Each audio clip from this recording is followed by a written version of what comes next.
A paz do Senhor, meus irmãos. Hoje nós estamos aqui para dar início à última aula do curso de formação de obreiros da matéria diaconato.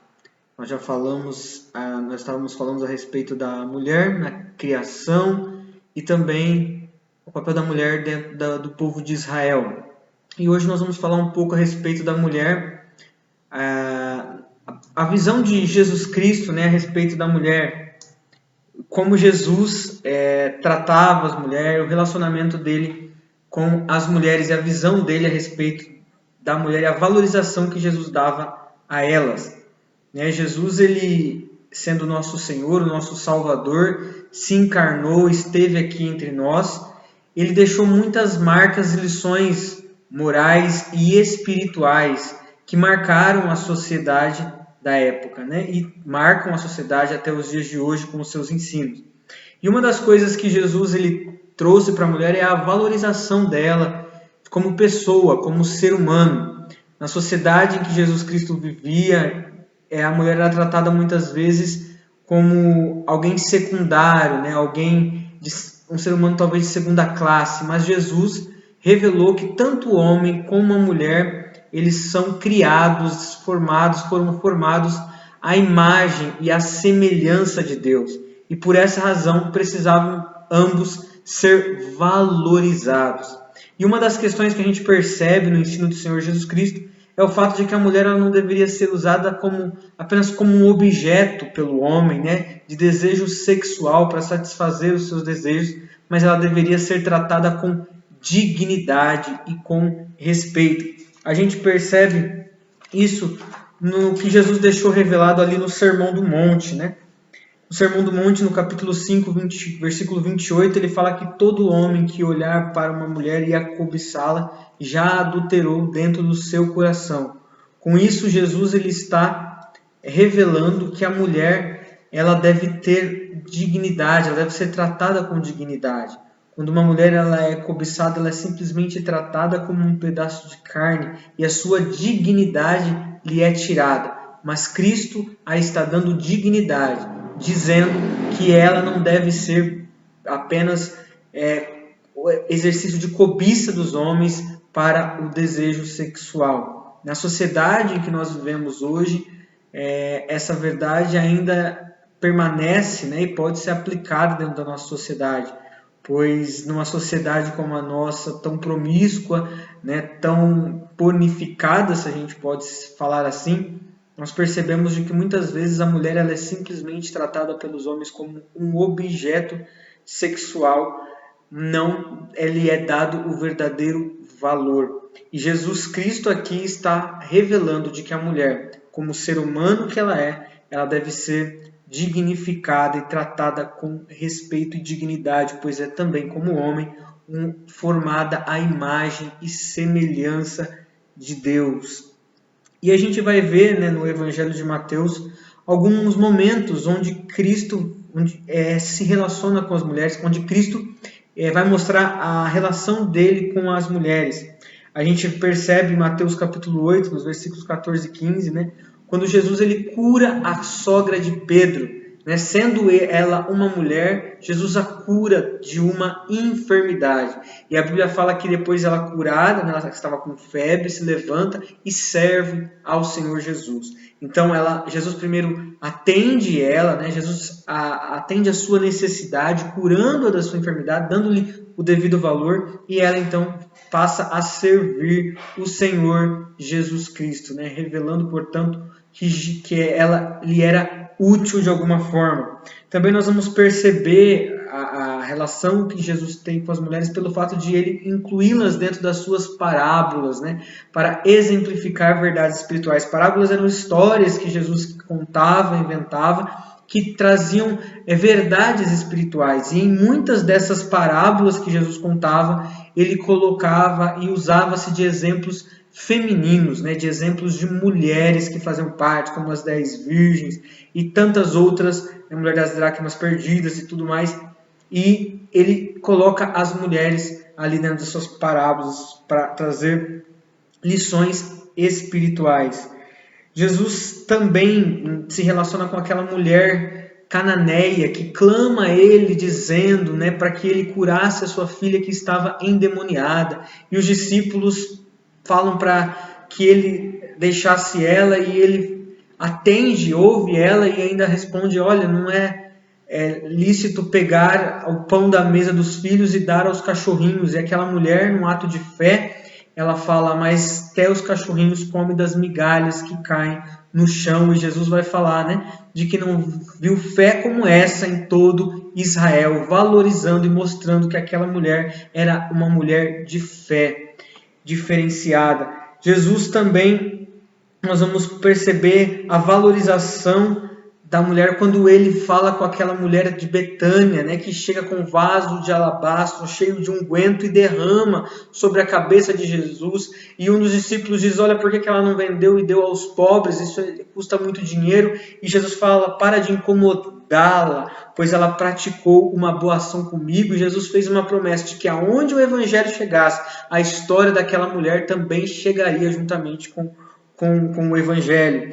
Também no ato da crucificação, a palavra de Deus vai relatar que muitas mulheres seguiam Jesus para o servir, né? E o próprio fato de que a primeira pessoas a saberem a respeito da ressurreição de Jesus e virem Jesus Cristo ressuscitado são mulheres. E há quem diga que o testemunho das mulheres no período da época de Jesus não servia, né, como algo legítimo. Mas Jesus, mesmo sabendo desses preconceitos, não por uma coincidência, mas de forma intencional, ele se revela para as mulheres como Cristo ressuscitado, revelando o valor que ele dava a elas para que elas pudessem ser as primeiras a verem ressuscitado. A gente também vai perceber isso. Esses são alguns dos relatos que a gente percebe no livro de Mateus, no Evangelho de Mateus, mas não de forma diferenciada no Evangelho de Lucas também a gente vai perceber, né? Como, por exemplo, Isabel, que era esposa de Zacarias, né? Que foi mãe de João Batista e era prima de Maria, que era uma mulher de Deus. E a palavra de Deus diz, Lucas vai nos relatar, de que tanto Zacarias quanto Isabel eram pessoas tementes ao Senhor, que o buscavam viver e praticar os seus mandamentos e os seus preceitos. Então, revelando, portanto, de que aquela mulher, ela era uma mulher temente a Deus, obediente à sua palavra.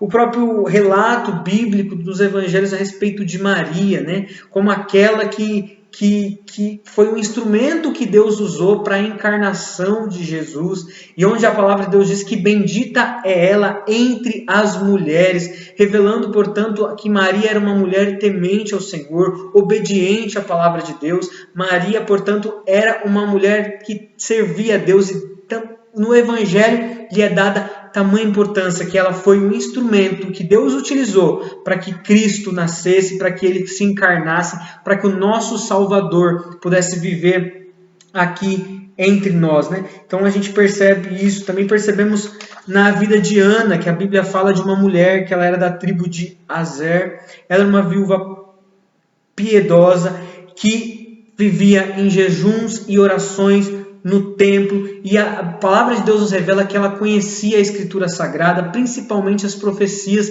a respeito do Messias, e ela falava e anunciava para todos aqueles que aguardavam a redenção. Então era uma mulher temente a Deus, estudiosa da palavra de Deus, que buscava conhecer as Sagradas Escrituras e que falava para todos que aguardavam a redenção a respeito do Messias que haveria de vir, né? Nós vamos ver também nos evangelhos que havia muitas mulheres que seguiam Jesus, além dos seus 12 discípulos. E a palavra de Deus diz que algumas, né, haviam sido libertas de demônios, haviam sido curadas, e muitas serviam a Jesus com as suas fazendas, né, ou seja, com os seus bens, com as suas riquezas. Ou seja, mulheres que eram tinham bens financeiramente, tinham boa posição social, elas sustentavam o ministério do Senhor Jesus Cristo, né? Elas mantinham o ministério de Jesus. Tamanha era a importância dessas mulheres dentro do ministério, entre os discípulos de Jesus. Também nós vamos encontrar aquela mulher do fluxo de sangue, que há 12 anos ela tinha, né, uma hemorragia, e ela entra no meio da multidão e toca Jesus, e Jesus percebe que o toque era diferenciado, porque tinha saído sobre dele virtude, e aquela mulher então é curada da sua enfermidade. Também nós vamos perceber a respeito de Marta e Maria, que eram as irmãs de Lázaro, né? Jesus vai até a casa delas e Maria fica aos pés de Jesus para aprender, enquanto Marta estava fadigada com o serviço da casa e estava arrumando a casa, cuidando das coisas da casa para receber bem Jesus e os seus discípulos. E interessante é que naquele texto, Lázaro nem sequer é mencionado, mas é mencionado apenas Marta e Maria, que eram amigas do nosso Senhor e Salvador Jesus Cristo, revelando, portanto, a amizade que Jesus tinha com mulheres, né?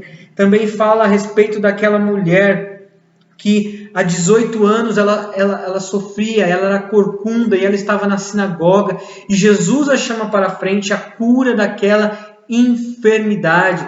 E os fariseus, né, os religiosos, eles ficaram escandalizados porque era um dia de sábado, e Jesus falou: olha, não convém curar essa mulher no dia de sábado, sendo ela uma filha de Abraão. Era que como Jesus estivesse dizendo: olha, esta mulher, ela também é uma descendente de Abraão, e ela tem também as promessas de Abraão sobre a sua vida. Ela também é herdeira da promessa de Abraão. Então, ela também deve receber as bênçãos de Abraão. Não fazendo, portanto, assim diferença, Jesus não está fazendo entre homens e mulheres, mas dizendo que ela também deveria receber as bênçãos que viriam sobre Abraão. Também é nos relatado no Evangelho de Lucas a respeito da viúva pobre, que com 2 moedinhas ofertou, e Jesus disse que a oferta dela era maior do que a oferta daqueles homens ricos, porque aqueles homens ricos ofertavam daquilo que sobrava, revelando, portanto, o papel da mulher no reino de Deus, e de como a sua oferta era algo que agradava a Deus e que Deus estava recebendo, né? O fato também das mulheres serem aquelas que haviam preparado especiarias e ungüentos para o corpo de Jesus, né? Haviam aguardado o sábado para descansarem, mas no domingo de manhã iam lá para cuidar do corpo do Senhor Jesus Cristo, devido ao relacionamento que essas mulheres tinham e a apreciação delas pela pessoa de Cristo.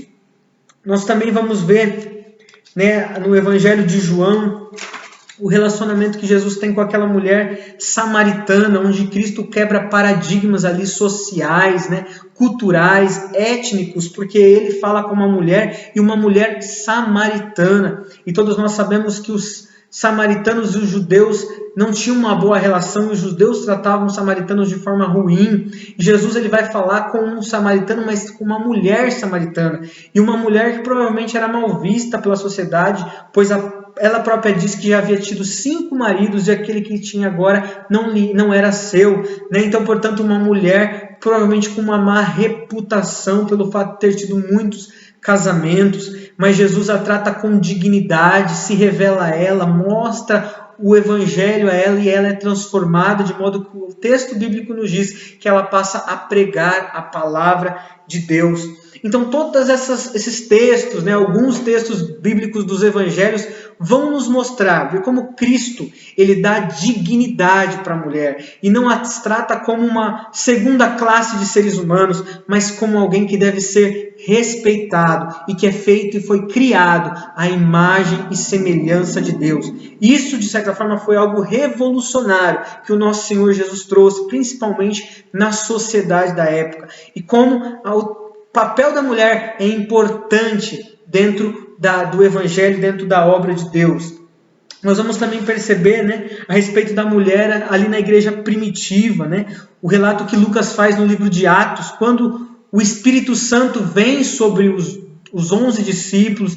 Isso, a Bíblia fala que também haviam entre eles também mulheres, e o Espírito de Deus é derramado sobre elas, elas também recebem do Espírito de Deus, são cheias, batizadas com o Espírito Santo e falam em outras línguas. Em outros momentos Lucas vai falar, né, quando o Evangelho chega em Jerusalém, que grande número tanto de homens como de mulheres. Em Samaria falam, batizavam-se homens e mulheres. Em Filipos falamos as mulheres ali reunidas. Em Tessalônica, bem como grande multidão de gregos devotos e não poucas mulheres de posição. Em Bereia, bem como bom número de mulheres gregas de alta posição e não poucos homens. Em Atenas faz referência à conversão de Damares, uma mulher influente em Atenas. Então nós percebemos que onde o evangelho ia chegando, em cada cidade, em cada vilarejo, em cada lugar, as pessoas se convertiam e muitas dessas pessoas eram mulheres. E o texto bíblico faz questão de mostrar de que elas estavam entre as convertidas e que muitas vezes eram úteis dentro da obra de Deus, revelando que o evangelho atinge e cresce, se desenvolve por intermédio do trabalho também da que as mulheres exercem na propagação da palavra de Deus, né? Quando Jesus ele faz aquela promessa, né? E recebereis a virtude do Espírito Santo e ser-me-eis testemunhas tanto em Jerusalém, na Judéia, Samaria e até os confins da terra. Essa promessa que o Senhor Jesus Cristo ele faz, ele está se dirigindo não somente a homens, mas ele também está se dirigindo a mulheres. E elas receberiam o poder do Espírito Santo que para serem testemunhas dele até os confins da terra, revelando que a mulher também é chamada por Deus para anunciar o Evangelho e receber o poder do Espírito Santo. Nós vamos perceber algumas mulheres no livro de Atos, como Dorcas, que a Bíblia fala que ela era uma mulher cheia de boas obras, né? Uma mulher, portanto, que era muito usada e muito disposta a fazer um trabalho social dentro da igreja. Nós vamos perceber também Lídia, né, que era uma comerciante e a primeira a se converter ali na cidade de Filipos, e que o texto bíblico vai dizer que ela hospedava missionários em sua casa. Nós também vamos perceber, falar a respeito de Priscila, uma mulher que instruía dentro da igreja.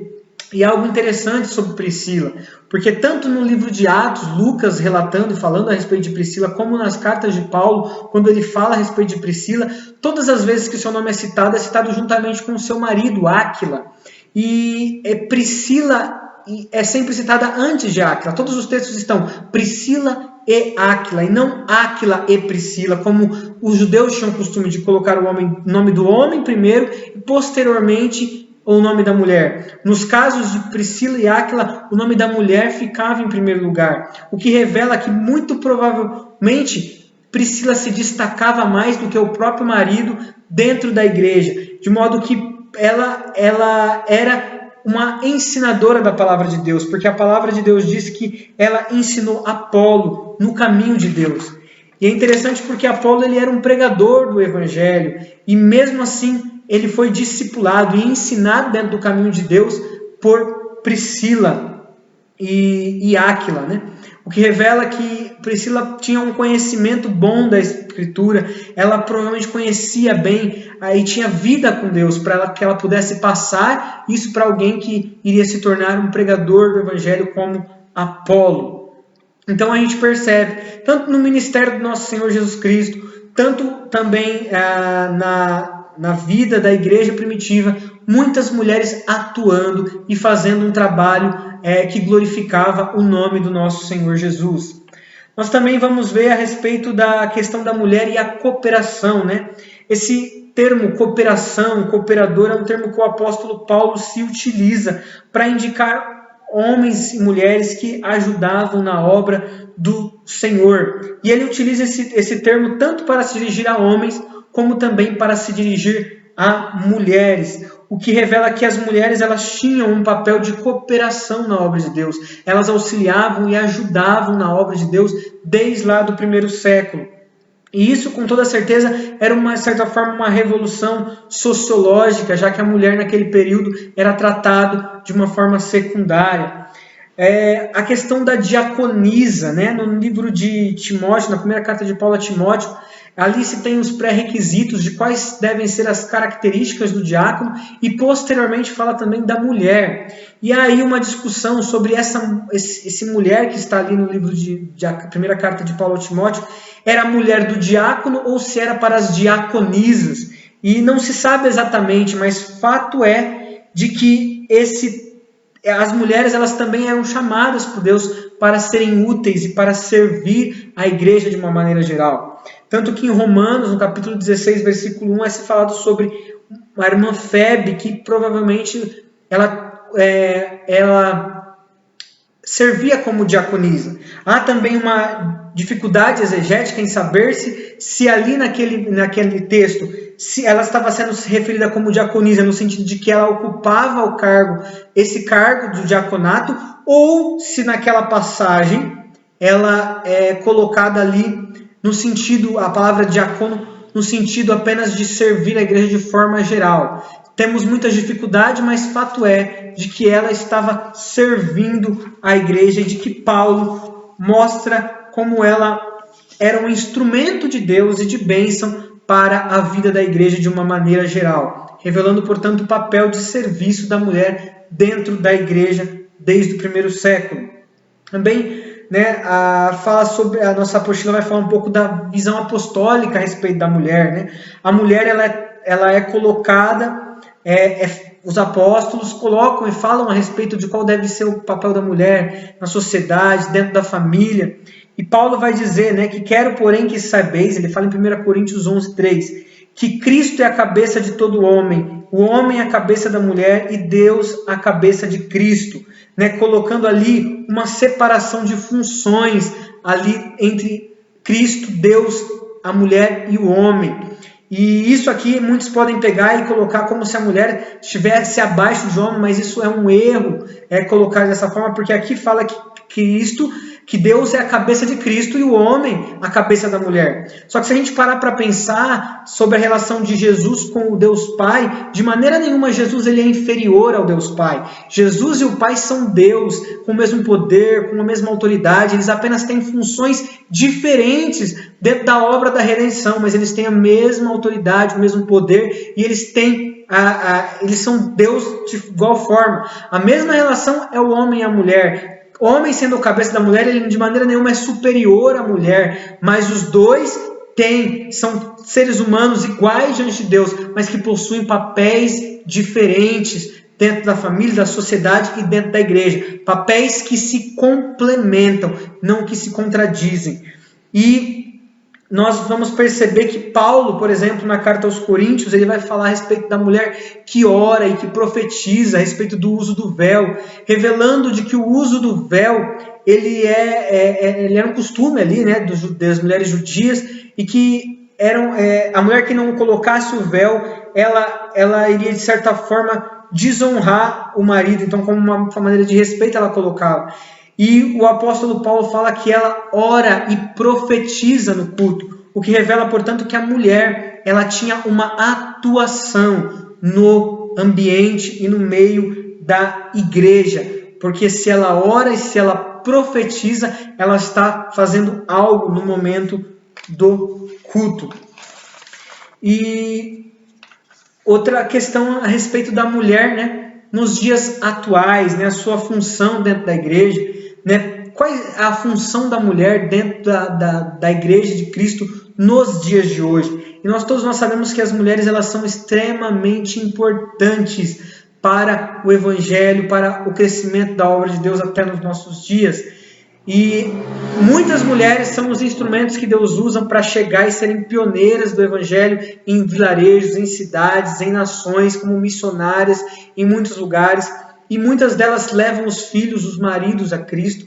E dentro das Assembleias de Deus, que eu acredito que a maioria de nós pertencemos, nós percebemos a atuação da mulher, principalmente naquele departamento do círculo de oração, onde elas são uma coluna da igreja, que sustenta a igreja através da oração e incentivam os irmãos e os filhos e os maridos a orarem, a buscarem a Deus.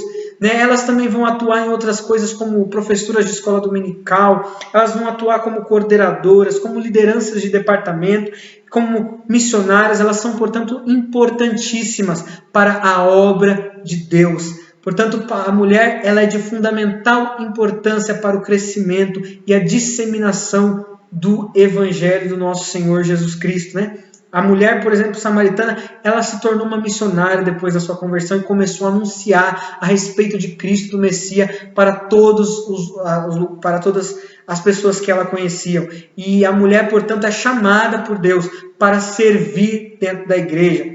Há divergências a respeito de se ela pode exercer ou não o trabalho de diaconisa. mas fato é de que o serviço dentro da igreja, como uma cooperadora, é também dado para as mulheres, e elas podem servir muito bem com os seus dons, com os seus talentos, e para o crescimento, para a edificação da obra de Deus.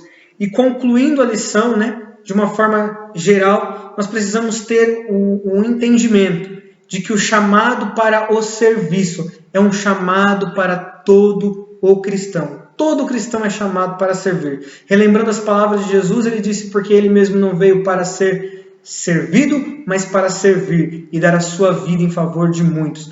Então, todos nós cristãos, se nós somos chamados para sermos crentes e cristãos, nós somos chamados para servir, independente se somos homens ou se somos mulheres, nós somos chamados para servir na obra de Deus, dentro da casa de Deus. E aqui nos é colocado na revista alguns fatos que precisamos ter no serviço a Deus. Precisamos servir com temor, temendo a Deus, obedecendo a sua palavra, servir com alegria, não fazendo por obrigação, com tristeza, mas fazendo com prazer, com alegria, com humildade, não com o objetivo de aparecer, mas com o objetivo de glorificar a Deus, com lágrimas, ou seja, buscando a presença de Deus, se derramando na presença de Deus, fazendo as coisas com sacrifício, em meio às tentações. Apesar das tentações que vêm sobre as nossas vidas, nós precisamos servir, passar por cima delas e vencê-las. Devemos servir com as nossas fazendas, ou seja, com os nossos recursos financeiros na obra de Deus, e servir por meio do Espírito Santo. Todos nós, portanto, somos chamados por Deus para servir na obra de Deus. Então, que nós nessa matéria possamos entender, e aprender como lição a importância do diaconato e do serviço à igreja. Todos nós somos chamados a servir. Que Deus possa abençoar a vida de cada um dos irmãos, que Deus os recompense, e estou à disposição para qualquer coisa. Deus abençoe a vida de cada um, e assim nós encerramos essa matéria do diaconato do curso de formação de obreiros. Deus abençoe a vida de cada um.